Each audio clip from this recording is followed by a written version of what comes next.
سبحان اللہ۔ جب لوگوں سے پوچھا تو لوگ کہنے لگے عمر کس کی بات کرتے ہو، وہ تو پاگل ہے، وہ دیوانہ ہے، وہ مجنون ہے۔ عمر کہنے لگے مولانا طارق صاحب کی بلا کہ پگلو تمہیں پتا کیا ہے، حضور کی محبت دیوانہ بنا دیتی ہے، حضور کی محبت جو ہے وہ مجنون بنا دیتی ہے۔ عمر نے جب حضرت اویس کو دیکھا بچے پتھر مارتے ہیں ایسے کرنی کو جسم سے خون نکلتا ہے، اویس بچوں مجھے پتھر مارو منع نہیں کرتا، لیکن چھوٹے چھوٹے پتھر مارا کرو، جب تم چھوٹے پتھر مارو گے تمہارا دل بھی بہل جائے گا، میرے جسم سے خون نہیں نکلے گا۔ جب آپ بڑے پتھر مارتے ہو مجھے تکلیف تو نہیں ہوتی، لیکن میرے جسم سے خون نکلتا ہے، میرا وضو ٹوٹ جاتا ہے، میں ہر وقت کملی والے مصطفیٰ پہ درود پڑھتا رہتا ہوں۔ ایسا نہ ہو کبھی میں درود پڑھوں بے وضو ہو کر۔ جب نبی کے غلام کا یہ عشق دیکھا، محبت دیکھی، حضرت عمر سمجھ گئے کہ اور کوئی دیوانہ نہیں، یہی ویسے کرنے کی ذات ہے۔ قریب کے سلام پیش کیا اور کہا اویس یہ جبہ لو، حضور نے مدینے سے بھیجا اور بھیج کر کہا اویس اس جبے کو پہن کر میری امت کی بخشش کے لیے دعا کرے۔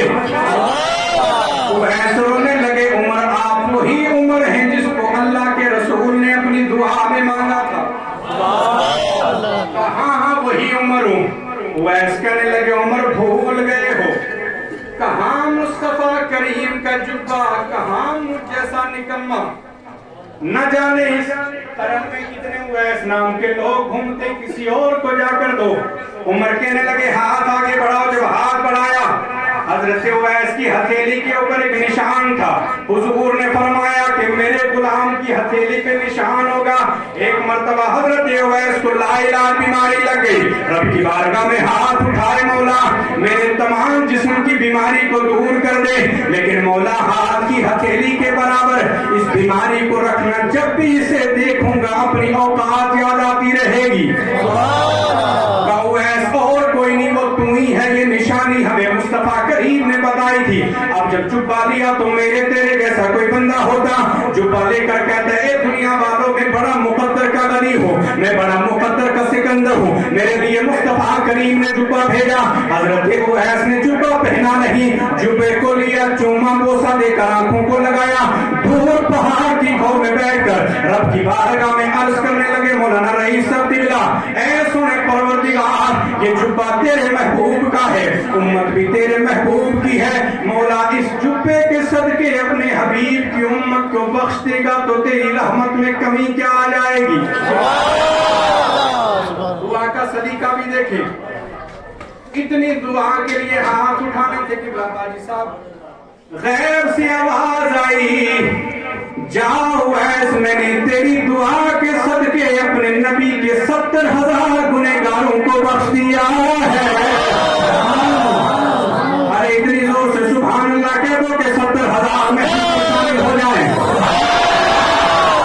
رب کی بارگاہ میں عرض کی پروردگار عالم اپنے حبیب کی امت کو بخشنا ہے تو 70,000 بہت کم ہے، تیری رحمت بہت بڑی ہے، مولا اور بخش دے۔ تو آواز آئی جہاں اویس تیری دعا سے اور 70,000 بخش دیے۔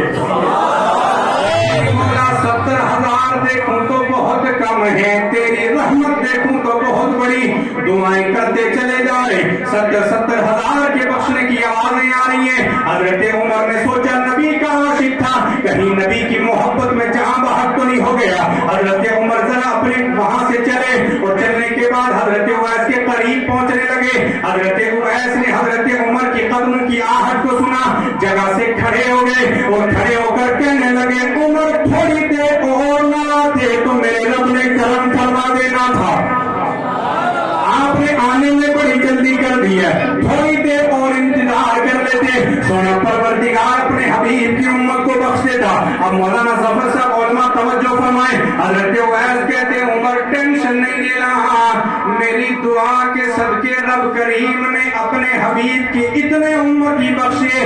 حضرت اویس کہتے ہیں کہ جتنے بنی قلب اور بنی بکر کی بکریوں کے بال ہیں ان بالوں کے برابر میرے حبیب کی امت کو پروردگار نے بخش دیا ہے. حضرت عمر کہنے لگے اویس اس سے زیادہ ہونا بھی نہیں تھا. کہا کیوں؟ کہا جو الفاظ تو نے بولے ہیں یہی چلتے چلتے مدینے سے مصطفیٰ نے بولے تھے. جب اویس ہاتھ اٹھا کے دعا کر دیں گے تو میری امت کے اتنے لوگ بخشے جائیں گے. بات حضور نے کی ہو پوری نہ ہو یہ ہو نہیں سکتا.